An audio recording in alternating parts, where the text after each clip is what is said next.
Bismillahirrahmanirrahim. Good afternoon. Assalamualaikum warahmatullahi wabarakatuh. Today we will look into the neural network part of our course, starting with is basically the first AI topic we're going to cover, and a little bit review of AI, which is the general word for these topics, which includes neural network, fuzzy, and so on. Basically, it's any algorithm that utilizes the human knowledge to solve any problems in daily activities. As a controller which is sufficiently able to capture the information regarding process dynamics and utilize in the control system application. And basically, it should be able to little bit improve on the conventional and conventional traditional engineering approaches. Human being is an intelligent being. We have all these abilities to express as perception, create, adapt, deduct, reason, and hold the knowledge, and plan and learn. And these are some of the characteristics that we would like to transfer to the software system to make what we call the artificial intelligence mode of working. Basically, an intelligent controller has the ability to adopt these intelligent qualities in human beings, like learn, adapt, reason, express, and deduct, and the best for control to find the best problem for the control that is required in the control plan. And some of the AI techniques includes like a rule-based expert system, which was very popular before, but it's not so at the moment because of the difficulties in being able to get expert knowledge to be able to run it. So now it is more concentrated to this neural network, fuzzy, and genetic, which we are going to cover more detail in this class on neural and fuzzy, a little bit on genetic algorithm to cover the whole spectrum of the AI techniques. And we start with the neural network. Basically, this is the natural neural network, which is basically your brain, and the AI or ANN, we call it artificial neural network, which is not the natural neural network. It's basically coming from the action of the transmission of data from one nucleus to another through the axon, and how they can do it parallelly. So some of the features of this brain, a very small part of the brain, is being used to model the AI system. So this is basically the artificial neural network. Taking from the brain, we have the input nodes, transferring to the middle nodes, and transferring to the output nodes. Okay, and we have the outputs. Now we can have this is the input layer, middle layer, and this is the output layer. We can have many middle layer. And we'll see how. So the main structure of the neural network is in this form. And the neural AI ANN is given in terms of structure. To be able to put into equation is going to be very tedious, so we put mainly in structure. And what are the things that we have to represent the structure? We will go through next. Okay, so this is the output layers, the hidden layers, and the input layers. The input signal coming through here, and the output signal coming out from the neural network system. We may have bias. If we would like to have bias, we can have bias information into each of these nodes. These are all nodes. These are called the layers. Okay. ANN, sometimes people call just neural network, neural nets, connections model, probably distributed, all the same thing. Are systems that are constructed to make use of some of the organizational principle envisioned in the human brain, as I said just now. The communication from one neurons to another that fit some of the features is being used to be able to model this ANN system. And what are the key features of ANN? The ability to cope with large volumes and formats of information, just like the brain. The ability to learn, which means you have the data, it's able to give you back the prediction properly. Fault tolerant behavior is a very big, huge network. If any of the connection may not be behaving well, it will still work well because there are others to basically take care of the disconnected system. It's highly parallel, we can see just now, and ability to generalize beyond specific experience with some limitation on it, but this is what we call basically the learning process. There are many types of network in the field, in the papers, in the journals, and just name it.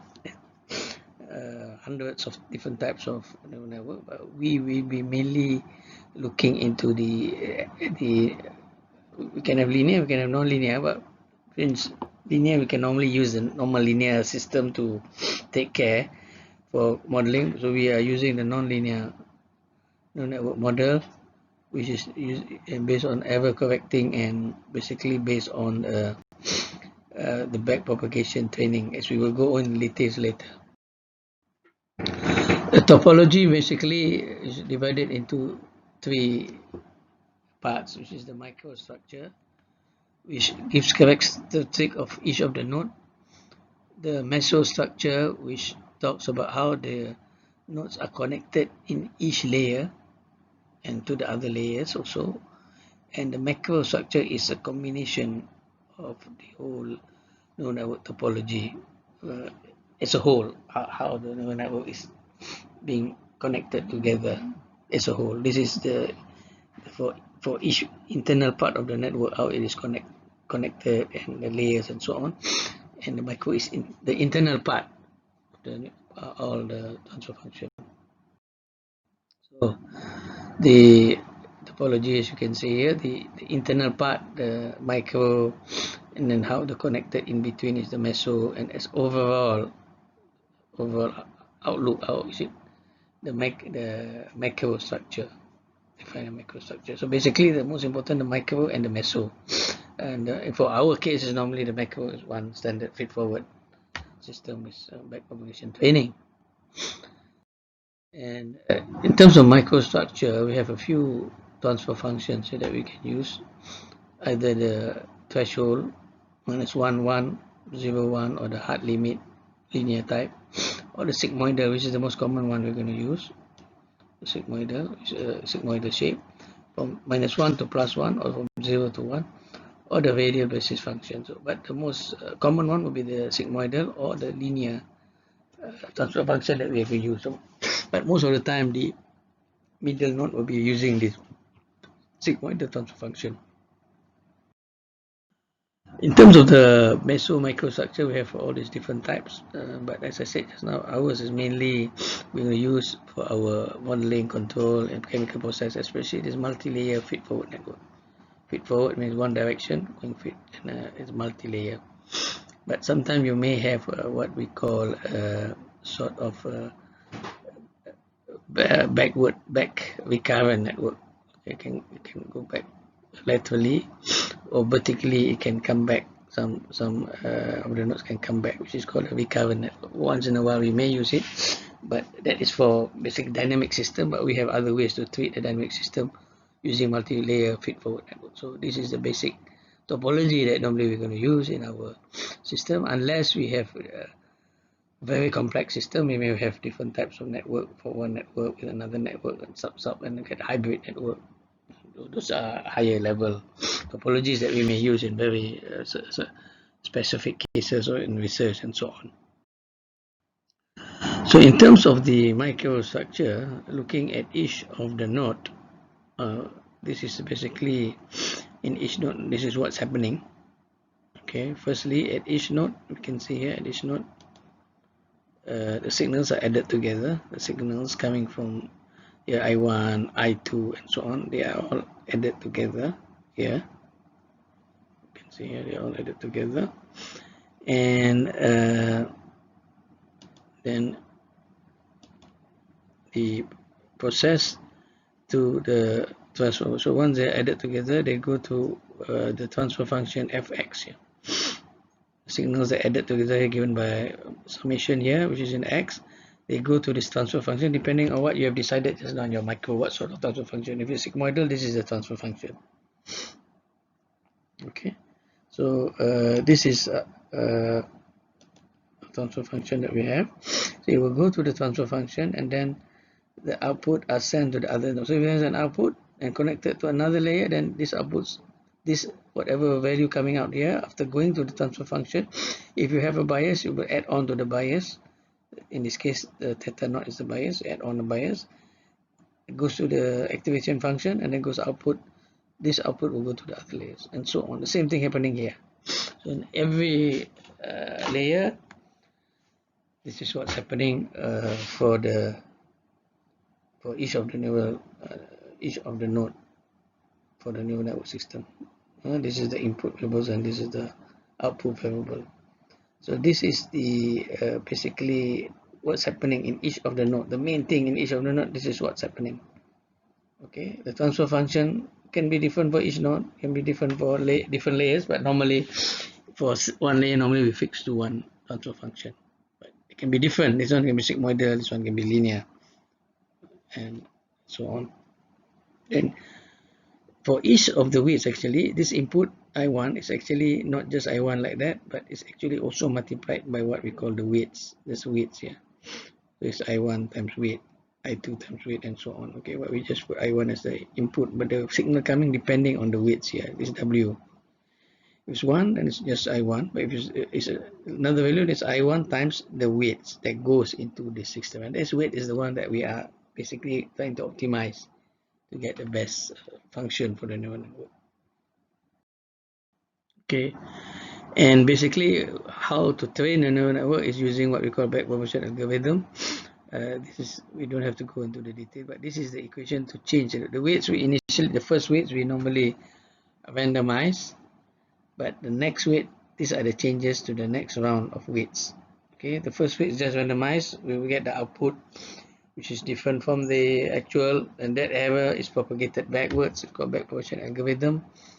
For example, this part, this is the actual and this is the output coming from the neural network. So this error will be propagated back to the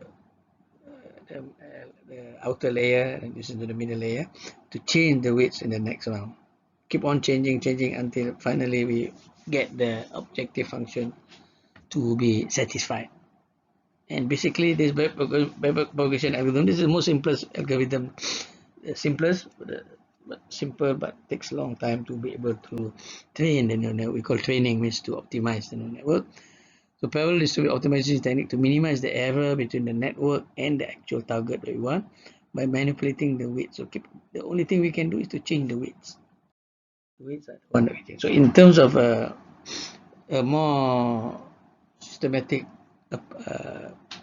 description of the backpropagation algorithm, this is the basic structure of the steps of the backpropagation algorithm for the neural network. So initially we just initialize the weight. We randomize normally, not fix the weight, but randomize it from -5 to +5, and we start firstly propagating the signals to the hidden layer, the middle layer, which means, and then we get the output from that. As I said, we sum up the values coming in, and then we apply the activation function, whatever it is that we decided for the micro nodes, and this is the output going from that single node. And then that one will go to the output layer. Okay, so the output from the output layer will be given as, again, sum up the weights times the output from from this output from the previous node, sum up at the, if they have a bias or have bias, you sum it up and then apply the activation function. If there's another layer, we'll go to again to another layer, and finally to the end, it will, what we are going to do is to try to minimize. This is the output coming from the final layer, the output layer, and minimize it with the actual value that we want. So we minimize the error until we get what we want. If it doesn't minimize yet, then we go back to that step just now, the backpropagation algorithm step. Change the weights that we have used initially. We initialize, now that we revise the weights accordingly for each of the connection, go back and do it again for the next round. So we keep on doing this until this error is minimized for every set of data. Okay, so this, we have many sets of data coming in. The first set of data, we add the errors for each data set, and then the second set, and so on. So we can minimize as we take the data set, or we can we can bash it, take all the data first, get the errors, then change the weights. Or as every set data we get, we change the weight. So it can be either done online or can be done as a batch system in the backpropagation algorithm for formulation. This F is the activation function. So this is basically the process of neural network. Okay, this is a backpropagation algorithm using the simple method of changing the weight, but we use other methods, complex method, faster method, conjugate gradient. You get different equations for this, faster but maybe more complex in terms of computational time. But in the software, these are already been programmed. It's a matter of choosing which one you want. Of course, you would like to do the best, the fastest, the Liebenberg market and so on. Yes, but at the expense of a bit of more time, complexity of the system. You get more. This one is a simple one. You can use a normal, very low level computer memory, but with the higher level method, you need higher memory and so on. There's a difference. Okay. And basically what we're doing by having these layers, if we just have one layer like this, basically we can basically just linearly separate the data set. Okay, can do a job but not so good a job when you have non-linear system. If you have a complex data set you want to differentiate and separate and so on, you need to have that layers. The extra layers create the different complex separation between the data set.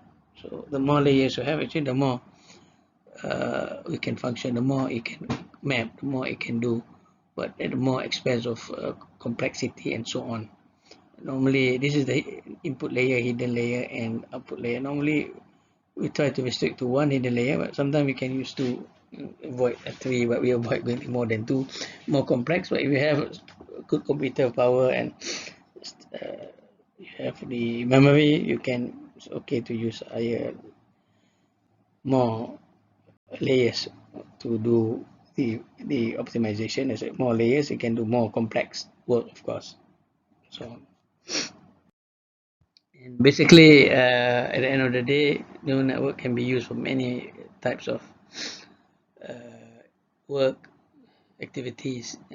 Every field, people can use neural network for many things. Every area you'll find neural network being used. Okay, there's conventional network or the more higher level deep learning neural network and so on. Whatever it is, it being used in all many fields, mainly for the identification and modeling. And chemical process, we can do a few things. We can do for classification, classify the output that we want in terms of basically quality, grade, and things like that. It can be used. Decide the quality. For quality control, can be used for identification or estimation parameters. Can be used for modeling, of course, which is our main task, and also for control. Once we can use for modeling, can easily also be done for control, because both are basically for dynamic system. You can use for steady state, but more useful to use for dynamic system. And once you use for dynamic, we use for control, or we can use for fault diagnosis, fault detection, sort of thing. So there's a basic things that we can use neural network for. Focus will be on modeling and control in this course, as we will see later with more examples in the next slides, and what have been used before. There's so many use of neural network on simulation, hundreds of usage in simulation for many systems, and also for control. The more challenge is now to use it for online control, which still got limited usage. Okay, thank you very much.